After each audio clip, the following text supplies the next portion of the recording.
masalah yang berbangkit. Baik, pada malam ini tuan-tuan dan puan-puan, kita nak pergi kepada permasalahan yang seterusnya, iaitu yang lahir daripada perangai ahli waris ini.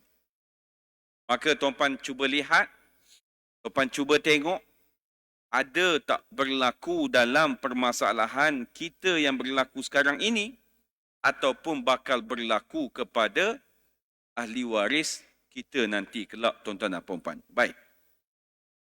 Maka sikap waris-waris dalam menyelesaikan harta pusaka ini, tuan-tuan dan puan-puan, terbahagi kepada 3 perangai. Yang pertama adalah tidak menyelesaikan harta pusaka. Yang kedua adalah lambat menyelesaikan harta pusaka. Dan yang ketiga, enggan menyelesaikan harta pusaka tersebut. Baik, kita pergi pada yang pertama, iaitu tidak menyelesaikan harta pusaka.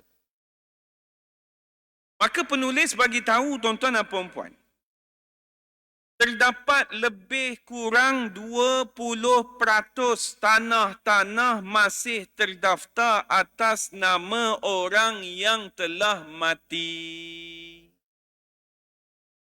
Kajian yang dia buat,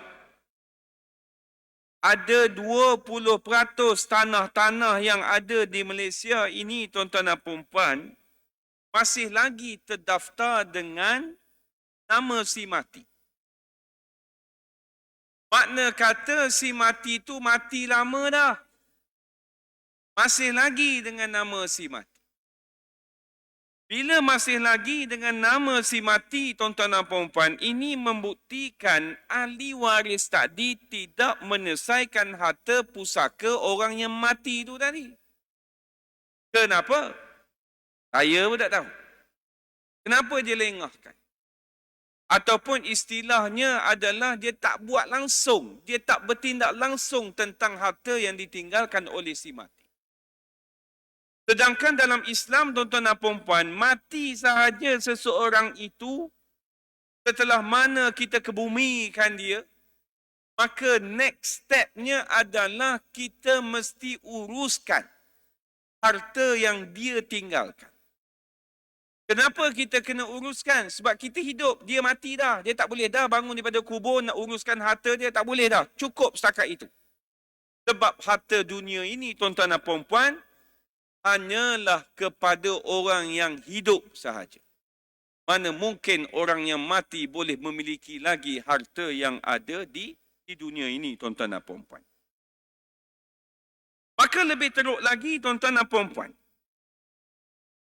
ada yang mana harta-harta tersebut mereka tidak usahakan. Mereka tidak uruskan. Kelak lambat laun, harta-harta tersebut, tuan-tuan dan puan-puan, akan menjadi milik kerajaan dek kerana mereka tak bayar cukai tanah tersebut. Dah sekali, kerajaan ambil balik, tuan-tuan dan puan-puan. Ini yang banyak berlaku. Baik. Tuan-tuan dan puan-puan yang dirahmati Allah sekalian, cuba bayang,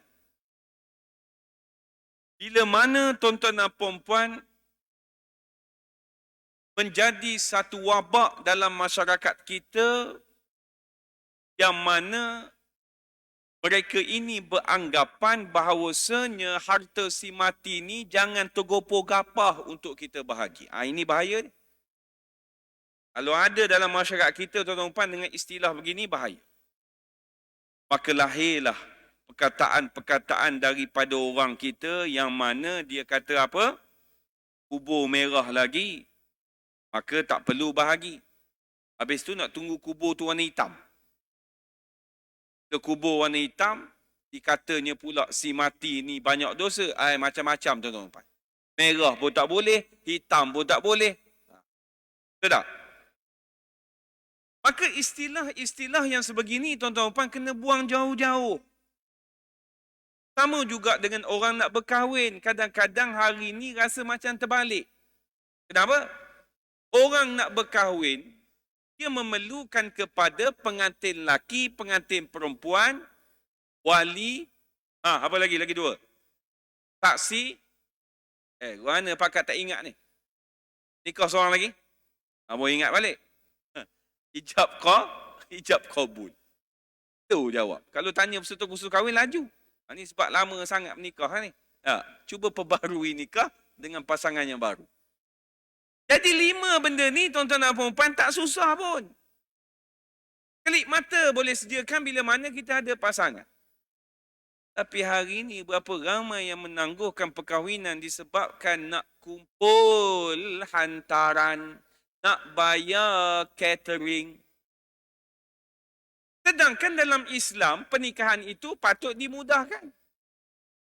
Tapi hari ini perkahwinan itu dah jadi susah, kemudian bercerai pula yang mana datang mahkamah hari ini juga dia nak bercerai, tuan-tuan dan puan. Apa sudah. Jadi seolah-olah pernikahan itu disusahkan, perceraian itu disenangkan. Hakikatnya adalah perkahwinan itu patut dimudahkan. Perceraian itu patut dilambatkan ataupun disusahkan sedikit. Kenapa nak bagi ruang untuk berbincang tadi, tuan-tuan dan puan? Situ dah keluk-kelek dah. Dia jadi kalih pula. Maka samalah juga dengan ini. Akibat daripada orang kita yang mana dia melambatkan itu kerana apa? Sebab dia kata baru meninggal ni tak boleh tergopoh gapah. Biar dulu dalam setahun, 2, 3 tahun baru kita urus. Maka tuan-tuan dan puan-puan, kalaulah kita masih dengan ideologi begitu, tuan-tuan dan puan-puan, makna kata kita tak faham sebenarnya kaedah ataupun tututan pembahagian harta pusaka itu kena cepat ataupun lambat. Jadi jawapan dia kena cepat. Maka kerana tidak menyelesaikan harta pusaka tadi, tuan-tuan dan puan-puan, apa yang akan terjadi? Tanah terbiar ataupun harta tadi tidak terurus. Bila tanah terbiar ni, tuan-tuan dan puan-puan, kalau kita belajar dalam bab ekonomi, maka dia akan tidak berpusing ataupun tidak berpusingnya kita kata saliran ataupun kita kata rantaian ekonomi tersebut. Daripada tanah ini boleh menghasilkan keuntungan, boleh mendatangkan pekerjaan yang baru, tiba-tiba tanah tadi jadi jumut dan tidak boleh menghasilkan apa-apa. Ini rugi dalam bab ekonomi. Kalau kita tengok dari sudut itulah. Tapi kita tak nampak. Kita duk nampak adalah tanah tu kita punya. Duk nampak yang tu, maka terbiar begitu saja, tuan-tuan dan puan-puan. Maka bila mana wujud tanah-tanah terbiar yang tidak diusahakan, tuan-tuan dan puan-puan, maka tuan-puan akan tengok rumah pula kosong tiada penghuni. Cuba tengok di mana estate ni, ada tak rumah yang kosong?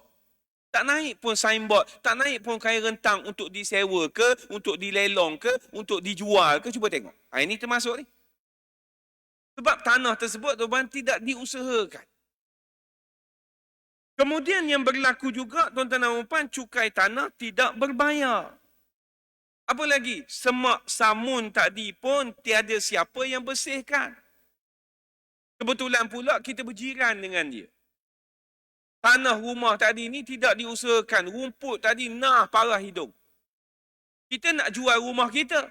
Buyer mari tengok, tak jadi. Sebab apa? Buyer kata sebelah rumah hantu ke apa ni? Pula dah. Padahal rumah kita ni cantik dah kita renovate. Disebabkan jiran sebelah tadi, tiba-tiba merudum tanah kita. Apa ni kita punya nilaian rumah kita tadi, tuan-tuan dan puan-puan. Jangan buat main. Efek dia cukup besar. Disebabkan kita menyebabkan mudarat kepada jiran kita tadi, tuan-tuan dan puan-puan. Dan begitu juga, tuan-tuan dan puan-puan.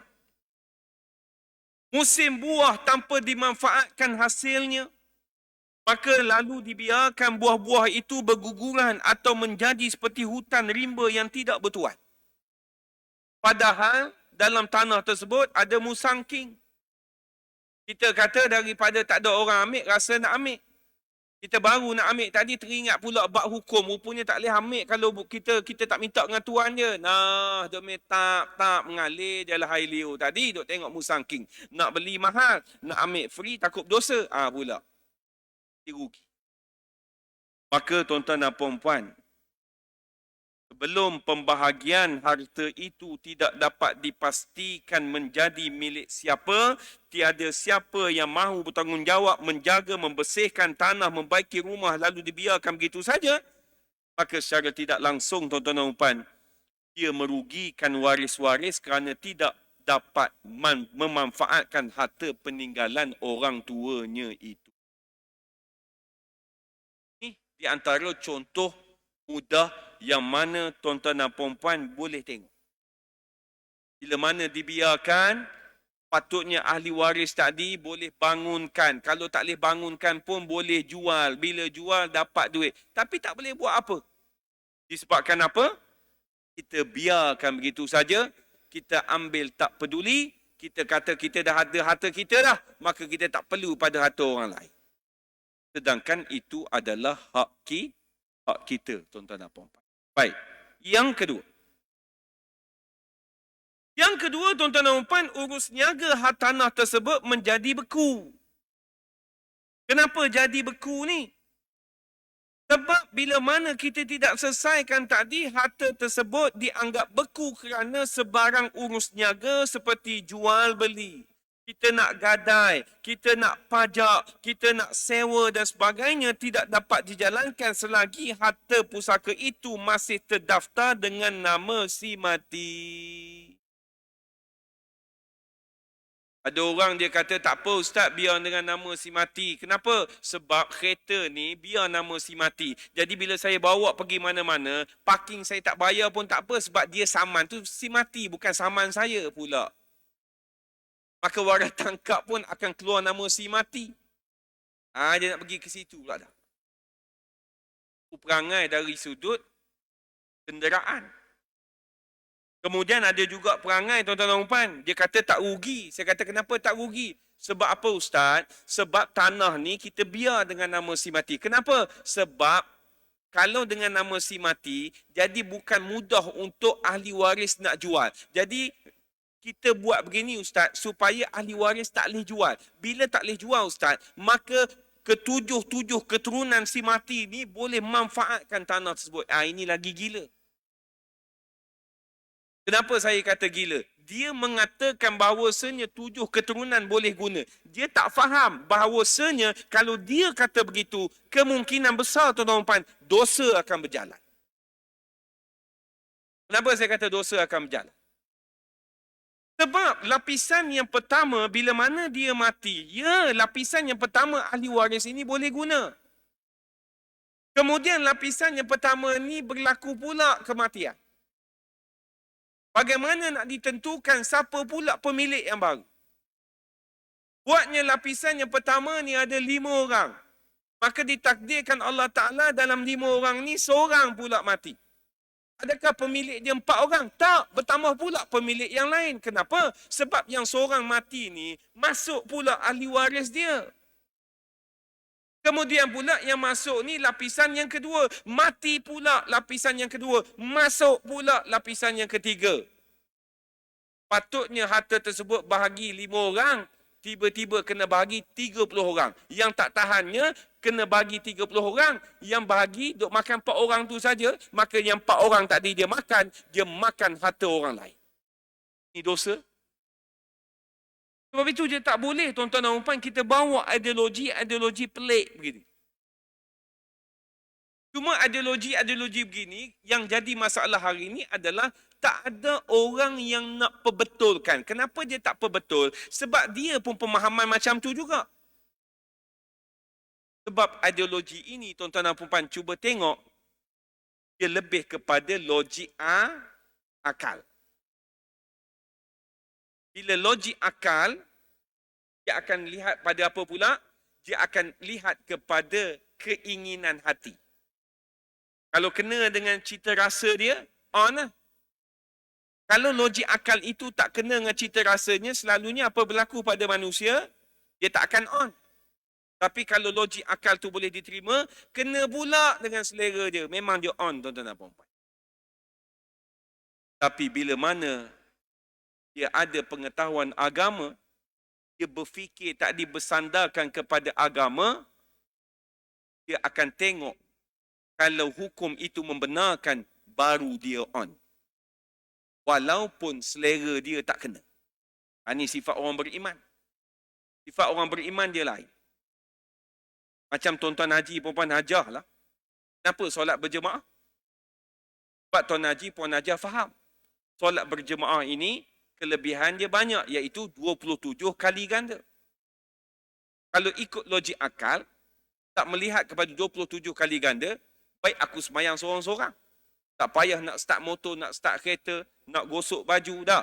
Duduk dalam bilik gelap, pakai kain plekat, tak payah pakai baju, Allahu Akbar seorang-seorang. Dia pun kata, lagi khusyuk Ustaz, sebab dalam gelap. Tak takut hantu? Oh, saya tak percaya hantu. Pula. Itu beza dia, tuan-tuan dan puan. Baik. Maka tuan-tuan dan puan, bila mana urus niaga ini berku, tuan-tuan dan puan, ia merugikan banyak pihak termasuk keluarga itu sendiri, masyarakat dan negara umumnya. Kenapa? Sebab ada waris yang nak menjual hak tanah pusaka melalui surat perjanjian jual beli. Maka tuan-tuan dan puan, keadaan ini akan mendatangkan keresahan atau kerisauan kepada pembeli kerana hak milik tanah itu tidak boleh ditukar. Yang suka buat penjualan jual beli, dia pakai dokumentasi perjanjian. Ini pun jahanam juga jenis begini ni. Tuan-tuan,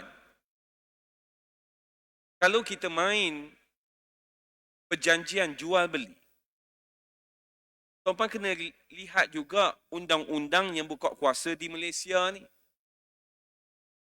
Bila kita jual beli tanah, kita pembeli.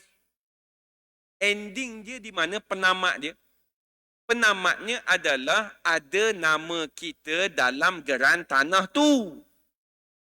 Itu ending dia, penamat. Macam tuan-tuan beli kereta. Penamat membeli kereta di mana? Geran kereta tu atas nama kita. Tuan-tuan dan puan beli kereta, nah 25,000 aku beli kereta ni, nah bawa kunci, dah jadi milik aku. Sabar dulu. Sebab dia tak legal lagi di situ. Kita mengambil kunci, nama masih nama dia. Yang penamatnya adalah nama kita ada dalam geran kereta tersebut. Kalau kita main dengan perjanjian, tuan-tuan dan puan, kita kena faham dalam kanun tanah negara menyatakan pemilik adalah nama yang tercatat dalam geran tanah.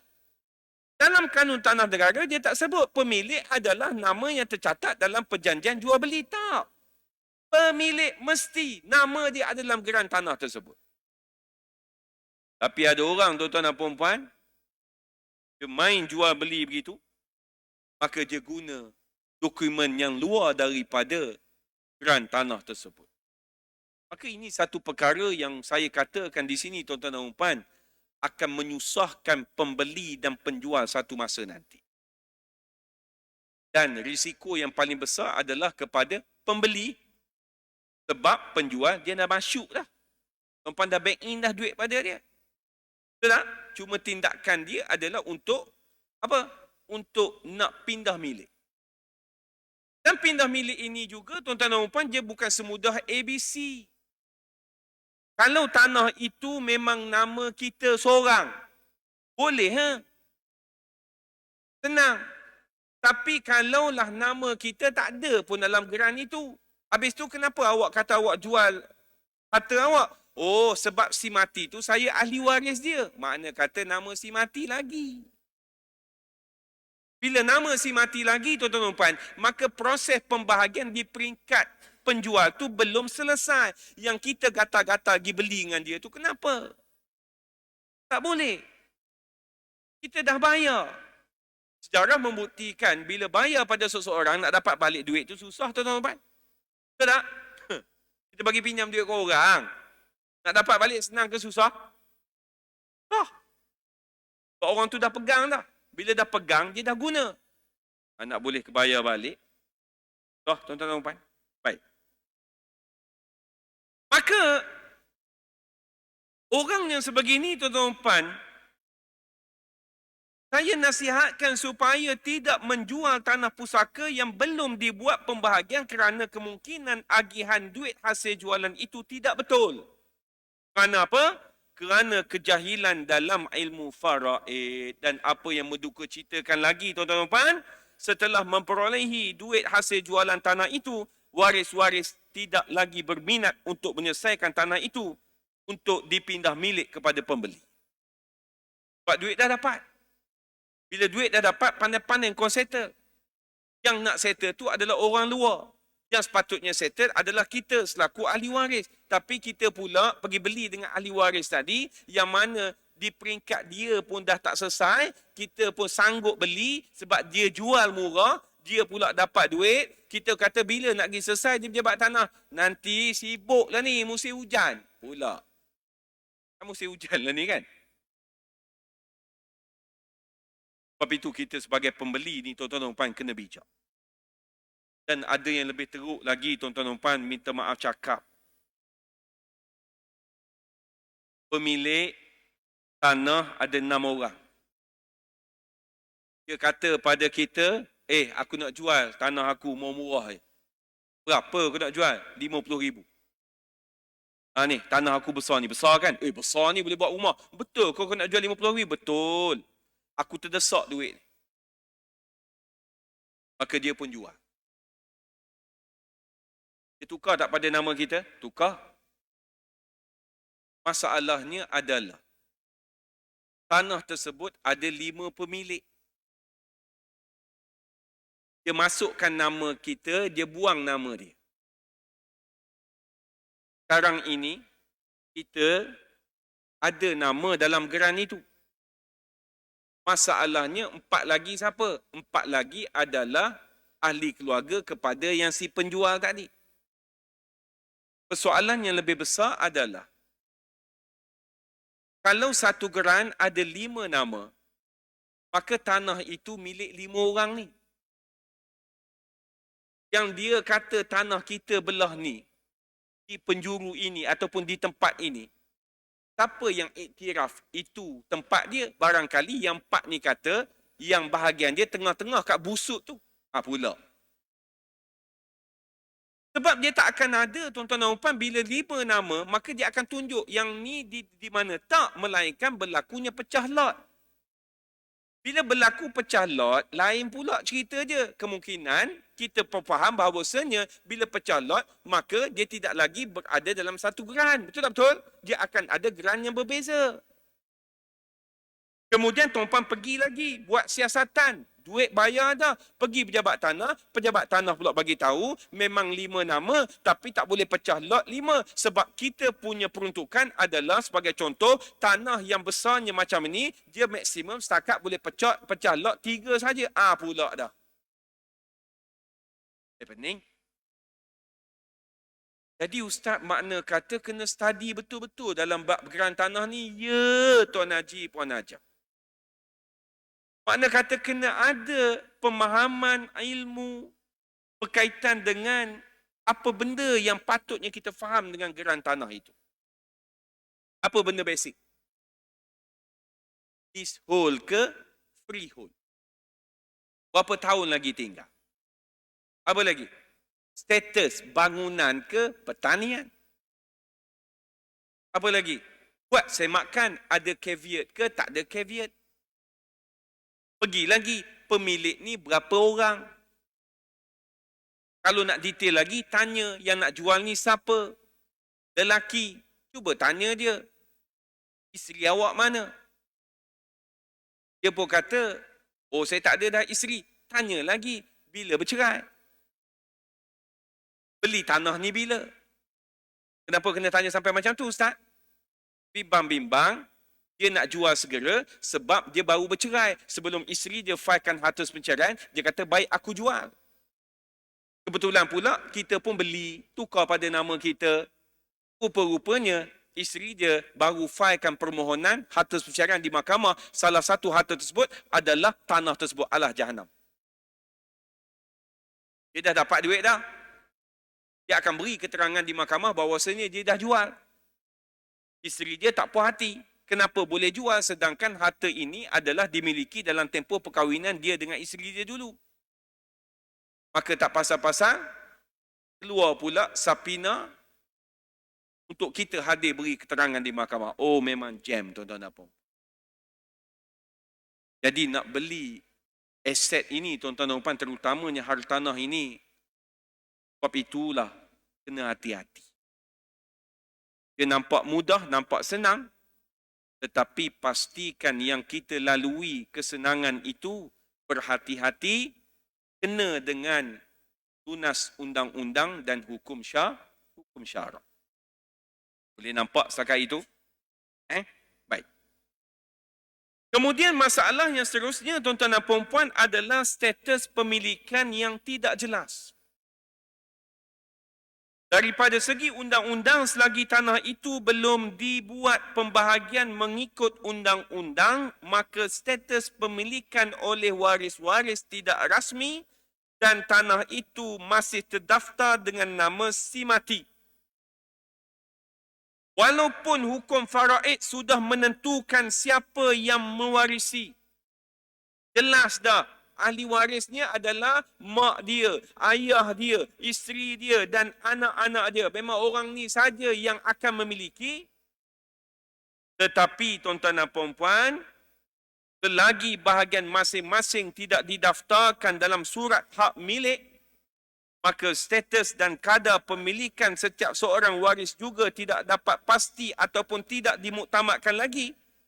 Maka inilah yang mendorong kepada pemilikan terhadap sesuatu harta tanpa hak dan kemungkinan boleh dipertikaikan pada bila-bila masa. Dia tak sabar. Dia tak sabar nak jual. Yang mana memang dari segi faraid jelas dia adalah pemilik. Masalahnya dokumentasi tentang pemilikan tercatat nama dia tadi ni belum selesai. Dia gaduh nak jual. Maka ini pemilikan yang tidak jelas, tuan-tuan dan puan-puan.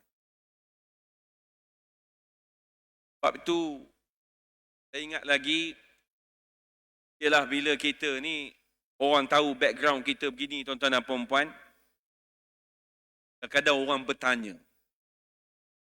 Jadi bila bertanya tu, baguslah. Bagus sebenarnya tanya ni. Membuatkan kita dapat cepat. Apa masalah yang kita lalui. Saya ingat lagi tuan-tuan dan puan-puan, berlaku kepada ahli keluarga belah isteri saya.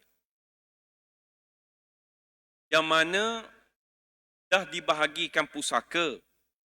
Cumanya, letakkan nama seorang sahaja. Tetapi pada hakikatnya tanah tersebut milik dua orang. Milik siapa? Milik kakak dia. Kenapa jadi begitu? Kemungkinan pada saya lah tanah tersebut maksimum boleh letak satu nama saja. Sebab tuan-tuan kena ikut juga undang-undang yang berkuat kuasa dalam pejabat tanah. Kalau masalah begini tuan-tuan dan puan, yang selalu berlaku bagaimana? Bila mana berlaku kematian salah seorang atau kedua-duanya. Sebab nama seorang. Tapi hakikatnya milik dua orang. Lalunya yang nama tadi ni dia akan kata. Dia akan cerita pada ahli keluarga dia. Ingat ya, kalau ayah mati nanti, tanah ni bukan milik ayah seorang tau. Milik ni. Mak saudara kau sekali. Cuma tak masuk nama dia. Ini memang jam. Kalau dia bagi tahu, okeylah. Kalau dia tak bagi tahu, yang hanya tahu dia dengan yang tak ada nama tadi. Ditakdirkan Allah Ta'ala, dia mati. Maka yang tak ada nama ni, pergi jumpalah dengan anak-anak si mati. Anak saudara dia, bukan orang lain pun. Kena ingat, tanah di hujung ni, milik Mak Long juga dengan ayah dulu, cuma nama ayah seorang. Maka yang anak saudara tadi pun tanya, Mak Long cakap apa ni? Nama Mak Long tak ada. Apa kejadah lah pula Mak Long pula mewaris. Noh, tuan-tuan dan puan. Maklum ni pula kebetulan jenis tak ada harta lain. Memang dia akan tuntut lah. Maka yang ni pula terpelajar sikit, pandai istilah-istilah Mak Saleh ni, ni masalah ni, maklum. Ni bab hukum ni maklum, pula dah. Last sekali berlalu pergilah maklum tadi dengan keadaan berduka cita. Kerana apa? Dizalimi oleh anak-anak saudara tu tadi. Jadi sebelum berlaku kes macam contoh yang saya buat maklum dengan Pak Long apa semua tadi, anak saudara tadi, tuan-tuan dan puan. Sementara tengah hidup dua-dua tadi, maka kena bincang. Gini, tanah ni aku nak. Tapi disebabkan kita ni berkongsi cuma nama kau tak ada, aku bayar bahagian kau. Macam mana? Ini lagi baik. Berapa nak bayar? Aku ada 50,000 je. Tak boleh. Sebab harga semasa tanah ni 500,000. Tak pernah sabar mu beri aku 50,000. Habis tu? Ada tak 250,000 bahagi 2 ni? Aku tak ada. Kita jual kalau gitu. Bila nak jual, yang ni pula kata tak boleh. Ni tanah sentimental value. Kalau jual nanti, yang ke anak-anak aku pula dah duk cerita pasal anak-anak dia. Tuan-tuan kalau duk fikir sangat pasal orang ni masalah juga. Tuan-tuan kena fikir pasal diri tuan-tuan dan puan. Lepas tu saya kalau main sentimental value ni, saya duga tuan-tuan. Tahu tak? Kenapa? Seolah-olah macam kita ni nak kembali pula ke dunia buat kali kedua. Tak ada dah tuan-tuan. Bila mati tak ada dah tuan-tuan. Malam sahabat saya sekolah menengah sekali. Mana kata bayar-bayar umur saya lah 37, 38. Tinggal semalam sebab kencing manis tuan-tuan dan puan. Bila tengok gambar dia di Facebook, yang terbaru tu Allah kuru kering tuan-tuan dan puan. Jadi dia meninggal semalam, meninggalkan isteri dan anak orang tahu. Tinggal. Dia ustaz di Jabatan Agama Islam Negeri Melaka. Tak ada lah sahabat saya. Jadi kelas saya dulu, masa sekolah menengah, 3 orang dah lah mati. 3 dah mati. Lepas ni tak tahu siapa pula. Yang mati ni umur berapa? Tak sampai 40 tuan-tuan dan puan. Yang pertama dulu 20-an, aksiden kereta. Kemudian yang kedua tu awal 30-an, yang ni akhir 30-an pula dah. Dalam 25 orang satu kelas dulu, mati dah 3 orang. Jadi tinggal 22 orang yang menanti saat kematian pula. Bila tak tahu. Jadi tuan-tuan dan puan-puan, bila status pemilikan tidak jelas ini, tuan-tuan dan puan kena hati-hati. Pastikan jelas. Tidak jelas ini makna kata kalau dia kata adalah dia pemilik, mana bukti awak pemilik? Maka buktinya di mana? Dalam geran tanah tersebut. Tu saja. Kemudian pergi lagi. Adakah awak pemilik penuh? Tak, saya berkongsi dengan ahli waris yang lain. Itu tak jelas lagi. Kalau awak nak jual bahagian awak, mana mungkin? Sebab saya tak tahu bahagian awak celah mana. Dan paling terbaik, tuan-tuan dan puan, kalau kita memerlukan duit, kita nak jual, maka juallah pada ahli waris yang ada dalam tanah tersebut. Maka nama kita tadi diletakkan nama dia. Nampak? Baik, yang terakhir. Iaitulah pemilikan tanpa hak. Maka dari segi hukum syarak, oleh kerana kebanyakan waris tidak mempunyai pengetahuan yang mendalam tentang hukum faraid, mereka sering tergelincir dengan tidak memberikan hak kepada waris yang sepatutnya berhak dan kadangkala membahagikan hasil yang diperolehi daripada harta pusaka itu sesuka hati tanpa mengikut hukum faraid yang sebenar. Maka pemilikan harta tanpa hak boleh menyebabkan seseorang itu memakan harta secara salah. Ataupun bahasa kasarnya, memakan harta haram. Ini kerana selagi tanah itu belum dibuat pembahagian secara rasmi mengikut undang-undang, kebanyakan waris-waris tidak mengetahui siapa antara mereka yang berhak mewarisi dan berapakah bahagian yang akan mereka mewarisi. Kan saya kata, kalau tuan-tuan tak faham apa itu pembahagian faraid, memang mudah sangat tergelincir dalam bab dosa, tuan-tuan. Walaupun tuan-tuan hadir ke masjid Lepas bangun sujud, lepas sujud rukuk, habis dengan solat fardu, solat sunat, habis dengan qabliyah, ba'diyah pula, habis dengan ba'diyah buat pula solat apa? Tahajud, habis dengan tahajud, solat sunat taubat. Tapi kalau tak tahu dalam bab faraid, percaya cakap saya tuan-tuan dan puan, kita mudah tergelincir. Yang kita tergelincir ni bukan dosa kecil ya, yang kita tergelincir ni ni makan harta secara salah. Harta apa? Harta haram. Maka bila makan, masuk dalam perut. Harta haram ni tuan-tuan puan, sekali makan, apa rasa? Kenyang. 2 kali makan, rasa apa? Syahdu. 3 kali makan, rasa apa? Rasa susah nak tinggal. 4 kali makan, 5 kali makan, tuan-tuan tahu jadi apa? Sampai satu tahap percaya cakap saya, tuan-tuan akan jadi begini. Tuan-tuan tak boleh nak beza mana satu halal, mana satu haram. Contoh? Apa contoh? Benda tu haram tapi anggap biasa. Apa contoh? Contoh paling mudah. Tuan-tuan, pekerjaan sebagai runner, sebagai penghantar notis. Klaim motor dengan kereta beza. Kereta 80 sen sekilo contoh. Motor 40 sen. Tapi dah biasa klaim kereta. Padahal naik motor. Kenapa? Sebab Tuan Haji kata, kalau klaim motor, sikit. Klaim kereta, kenapa buat begitu? Member-member saya buat juga. Kita buat sampai satu tahap, tuan-tuan rasa benda tu halal. Walaupun beza 20 sen. Masalahnya beza 20 sen tu tuan-puan buat daripada mula kerja sampai pencen. Tuan-puan pula ahli masjid, AJK pula. Tuan-tuan dan puan. Macam mana nak settle 40 tahun punya servis tadi tuan-tuan dan puan. Maka tuan-tuan dan puan, bila sebut bab harta, tolong hati-hati kerana mudah tergelincir dengan dosa. Sekadar itu saja tuan-tuan dan puan. Kita berjumpa lagi esok. Sebab saya ganti pada hari Jumaat saya tak dapat. Kebetulan hari ini ada ustaz tak dapat, jadi saya ganti hari ini. Kita jumpa pula besok untuk habiskan berkaitan dengan perangai-perangai pelik di kalangan ahli waris. Itu saja tuan-tuan dan puan. Wabillahi taufiq wa hidayah. Assalamualaikum warahmatullahi wabarakatuh.